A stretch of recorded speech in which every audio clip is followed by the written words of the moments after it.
Hi, and welcome to my YouTube channel. Today, I'm going to be talking about the different types of payments that Capital One accepts. I know that this is a topic that a lot of people are interested in, especially if you're considering opening a Capital One account. So, without further ado, let's get started. What types of payments does Capital One accept? Capital One accepts a variety of different payment methods, including credit cards. You can use your Capital One credit card to make payments to your Capital One account. This is a great option if you want to consolidate your debt or earn rewards.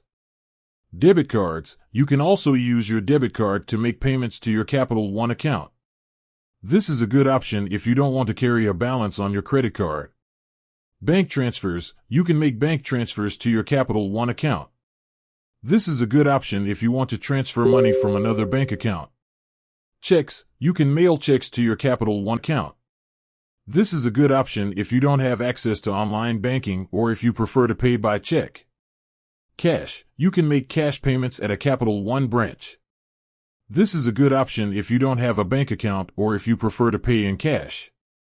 How to make a payment to your Capital One account.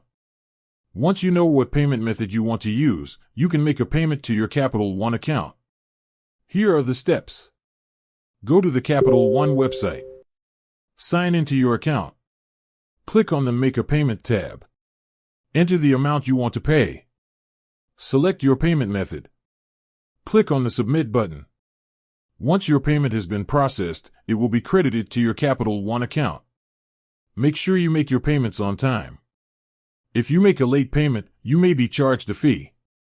Consider setting up automatic payments. This can help you avoid making late payments.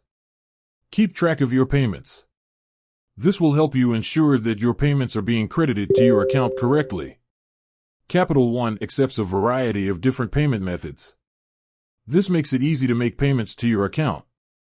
I hope this information has been helpful. If you have any questions, please feel free to leave a comment below.